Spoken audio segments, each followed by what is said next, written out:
اور کہا کہ فیروز خان نون نے میرے پیچھے پناہ لے لی ہے، اس لیے میں اب اعلان کرتا ہوں کہ پاکستان کی قومی زبان صرف اور صرف اردو ہوگی۔ وہ ڈھاکہ والا واقعہ بعد میں سناؤں گا آپ کو، ٹھیک ہے جی؟ نیکسٹ پڑھیں جی۔ نالا کا شیراز کا بلبل ہوا بغداد پر، داغ رویا خون کے آنسو جہان آباد پر۔ شیراز کا بلبل سے کون سی ذات مراد؟ جی یہ جو نالا کا شیراز کا بلبل ہوا بغداد پر، داغ رویا خون کے آنسو جہان آباد پر، یہ جو شعر ہے نا یہ میرے خیال میں بانگ درا کی ناظم سکلیہ کا شعر ہے۔ سکلیہ جو کہ جو کہ علامہ اقبال کا شہر آشوب ہے، اس کو شہر آشوب نہیں پڑھنا، شہر آشوب پڑھنا ہے۔ اقبال کا جو شہر آشوب ہے سکلیہ، غالباً جولائی 1908 میں جب ڈاکٹر علامہ اقبال واپس آ رہے تھے تو انہوں نے راستے میں یہ مرثیہ لکھا تھا، یہ شہر آشوب لکھا تھا۔ تو یہ اکثر پوچھ لیتے ہیں پیپر میں، نالا کا شیراز کا بلبل ہوا، شیراز، اب شیراز یہ تو آپ کو پتہ ہے سعدی شیرازی کی طرف اشارہ ہے، ایران کا ایک شہر بھی ہے۔ یہ بغداد سے کیا مراد ہے؟ یہ دراصل سقوط بغداد کی طرف اشارہ ہے۔ 1258 میں آپ کو پتہ ہے منگولوں نے بغداد کو تباہ برباد کر دیا تھا نا، تو اس کے مرثیے لکھے تھے شیخ سعدی شیرازی نے، اس لیے پھر نالا کا شیراز کا بلبل اسے کہا جاتا ہے۔ یہاں پہ بلبل استعارہ کے طور پر بھی استعمال ہوا ہے۔ اس کے بعد ہے داغ رویا خون کے آنسو جہان آباد پر، تو جہان آباد آپ کو پتہ ہے دلی کو کہا جاتا ہے، شاہ جہاں نے یہ نیا شہر بسایا تھا، جہان آباد اس کو نام دیا تھا۔ تو یہ جو سقوط دہلی تھا جو کہ میرے خیال میں اب بھی 21 ستمبر کو ہر سال سقوط دہلی منایا جاتا ہے، اس کے مرثیہ داغ نے لکھے تھے۔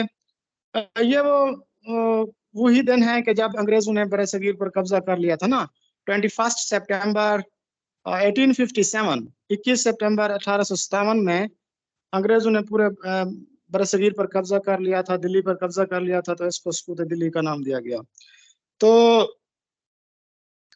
اسی شعر کے ساتھ ایک اور شعر بھی جو ہے نا وہ پوچھا جاتا ہے، آسمان دولت گرناتا جب برباد کی، ابن بدروں کے دل ناشاد نے فریاد کی۔ یہ بھی سن لیں ذرا، دولت گرناتا، گرناتا جو ہے یہ اسپین کا شہر تھا۔ آپ کو پتہ ہے نا 1492 میں 1492 میں مسلمانوں سے وہ اپنا اسپین چھین لیا گیا، تو سقوط کیا کہتے ہیں اس کو، سقوط غرناطہ کہا جاتا ہے۔ سقوط غرناطہ پر ابن بدرون نے مرثیہ لکھے تھے، عربی میں لکھے تھے۔ ابن بدرون جو ہے نا وہ بیسیکلی تو عربک تھا، لیکن اسپین میں آ کر بس گیا تھا، شاعر تھا، اس نے جو ہے وہ سقوط غرناطہ کے مرثیے لکھے تھے۔ اور یہ جو سکلیہ ہے یہ بھی اقبال کا مرثیہ ہی سمجھیں، سقوط سکلیہ کا مرثیہ سمجھیں۔ اب سکلیہ کے بارے میں تفصیل بتا دو میم اگر اجازت ہو تو۔ ہم تو ہمتن گوش ہیں۔ اچھا، سکلیہ جو ہے نا یہ اٹلی کے ساتھ ایک جزیرہ تھا، کافی بڑا جزیرہ تھا، یورپ کے 3 بڑے جزیروں میں سے ایک بڑا جزیرہ یہ بھی ہے۔ یہاں پر مسلمانوں نے تقریباً کوئی 250 سال حکومت کی تھی، ہاں جی 250 سال۔ اس کے بعد پھر یہ غالباً بات ہے 1060 کی، یہ 902، ہاں مجھے یاد آ رہا ہے، یعنی کہ سن 902 میں مسلمانوں نے سکلیہ فتح کیا۔ اس کے بعد 250 سال تقریباً یہاں پر حکومت کی، اور 1060 میں ان سے دوبارہ حکومت چھین لی گئی تھی۔ تو جب یہ وہاں اس سکلیہ کے قریب سے گزرے، یہ بحیرہ روم میں ہے، تو جب وہاں سے گزرے تو پھر انہوں نے اس کا یہ مرثیہ لکھا تھا۔ سکلیہ عربی میں سکلیہ کہتے ہیں اور انگریزی میں اس کو سسلی کہتے ہیں، سسلی۔ تو نیکسٹ، ٹائم نہیں بچے گا ورنہ کافی ڈیٹیل بتاتا۔ یہ امتحان مچھلی پھنسانے کا جال ہے، عالم تمام حلقہ دام خیال ہے. ہستی سید کے مت میں محمد آ جعفری. جائیو اسد. یہ اصل میں مرزا اسد اللہ خان غالب کا ایک خوبصورت شعر ہے. ہستی کے مت فریب میں آ جائیو اسد، عالم تمام حلقہ دام خیال تمام ہے. حلقہ دام خیال ہے. واہ سر. تو یہ تضمین کا شعر ہے. جی سر یہ یہاں نیکسٹ. پہ سید محمد جعفری لکھا ہوا ہے کہ امتحان مچھلی پھنسانے کا جال ہے، عالم تمام حلقہ دام خیال ہے. اس میں سند بتانی ہے. تضمین تو کہی ہے نا کہ یہ تضمین کا شعر ہے. یہ تضمین یا جی گرہ سر. کے طور پر استعمال کیا ہے سید محمد جعفری نے. سید محمد جعفری نے. اور اس کے بعد یہ اوریجنل جو شعر ہے وہ مرزا اسد اللہ خان غالب کا ہے. ٹھیک ہے سر. سر پہلا ہوئے جو گل مصرع لے ہے گئی. جی ہستی کے مت فریب میں آ جائیو اسد. یعنی غالب نے زندگی کو بھی ایک فریب سے تشبیہ دی ہے نا، فریب ہستی. یہ جو کچھ دیکھتے ہیں ہم فریب خواب ہستی ہے، تخیل کے کرشمے ہیں، بلندی ہے نہ پستی ہے.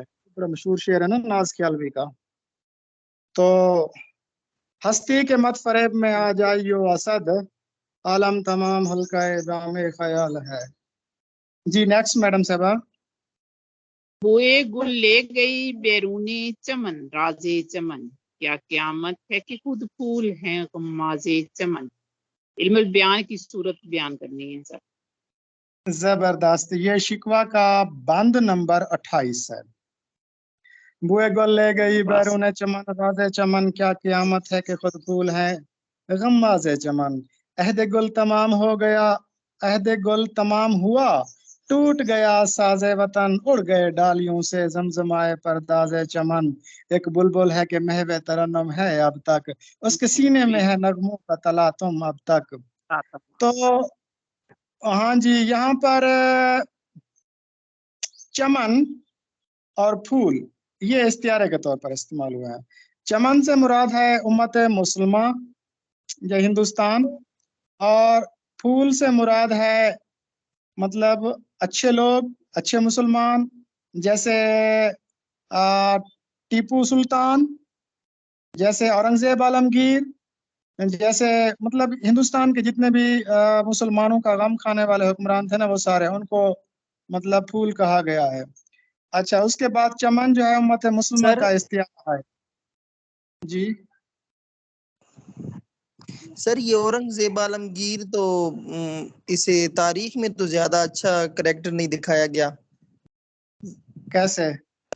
سر یوسفی نے انہی کے بارے میں کہا ہے نا کہ کیا انہوں چیز؟ نے نہ کوئی نماز چھوڑی اور نہ ہی کسی بھائی کو چھوڑا. تاریخ تو داغدار ہے ہماری، اس میں تو کوئی شک نہیں ہے. جی سر.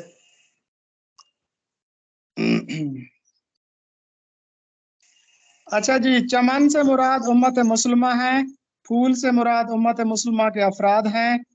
اب میں اورنگزیب عالمگیر پر 10 دن آپ سے بات کر سکتا ہوں اس موضوع پہ. میں نے اتنا لٹریچر اور اس کے متعلق میں نے اتنا پڑھا ہوا ہے، ٹھیک ہے نا. اور میں نے تو اس کے عہد شباب اور اس کے عہد شباب میں وہ جو ماموں کے گھر گیا تھا اور ایک اس کی خادمہ پہ اس کی نظر پڑی تھی وہ، اور اس کے بعد پھر اس کا اسلام کی طرف آنے کا وہ سلسلہ، یہ ساری ہسٹری میں نے پڑھی ہوئی ہے. تو جی جی سر.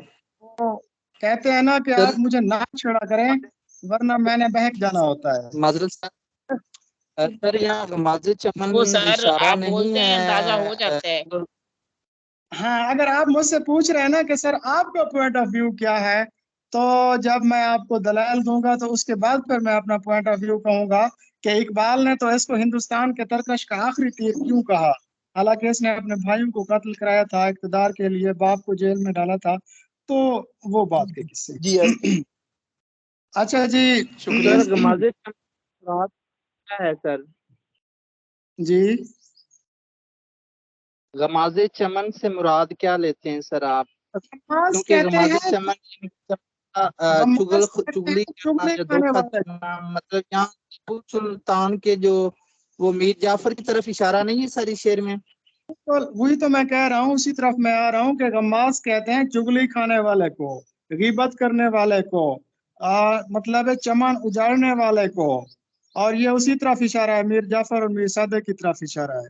اب میر جعفر اور میر صادق کی دونوں کی ہسٹری میں نے پڑھی ہوئی ہے، لارڈ کلائیو اور اس کی پوری سٹوری میں نے پڑھی ہوئی ہے، ٹیپو سلطان کی پوری سٹوری، تو اتنا سمجھ لیں کہ ایک جہان ہے۔ اس لیے میں کہتا ہوں کہ تاریخ، جغرافیہ اور ادب جس کی یہ مثلث کمپلیٹ ہو گئی نا، اس کو اردو آتی ہے، وہ باخبر ہے۔ چلیں جی، ٹائم تو ہو گیا، میں اس کو جلدی جلدی کمپلیٹ کرنے کی کوشش کرتا ہوں۔ نیکسٹ پڑھیے جی۔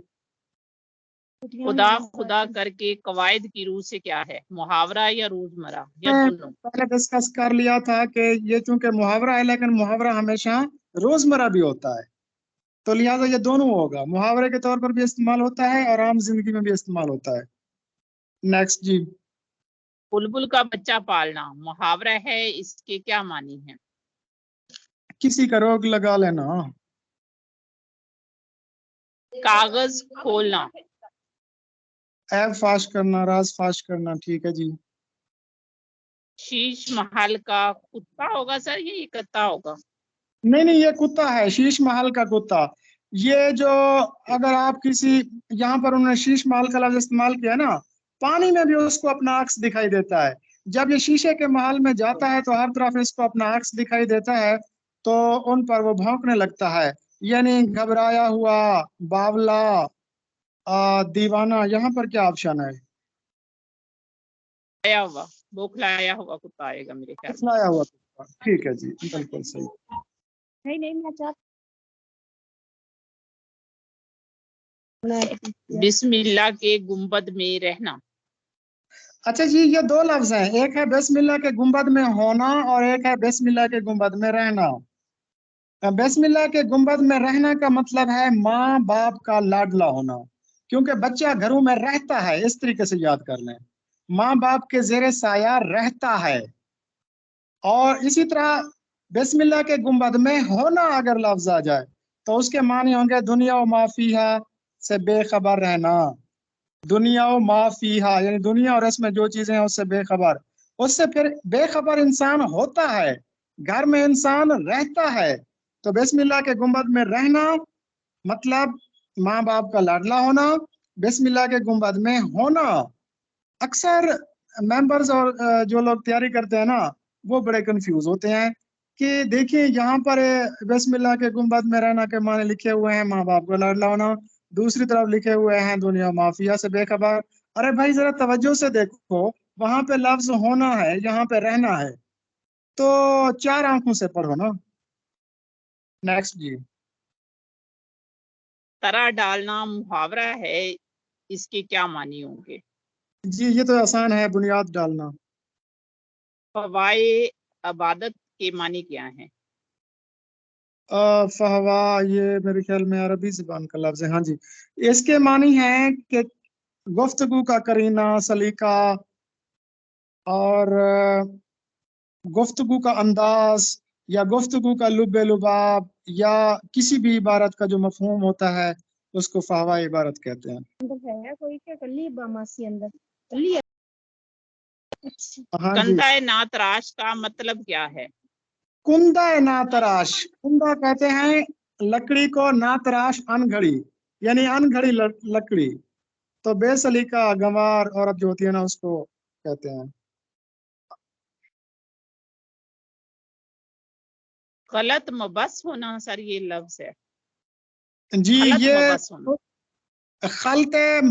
خلط مبحث ہونا ہوگا، میم پر زبر، پے پر زبر، خلط مبحث ہونا، یعنی کہ بے فائدہ الجھاؤ دینا، جان بوجھ کر گفتگو میں کوئی ایسا لفظ یا جملہ ڈال دینا جو مطلب الجھاؤ پیدا کرے، معاملے کو بگاڑے، جان بوجھ کر جو ہم جملہ بولتے ہیں نا اپنی گفتگو میں، جس سے معاملہ مزید پیچیدہ ہو، خواہ مخواہ کا الجھاؤ، بے فائدہ الجھاؤ۔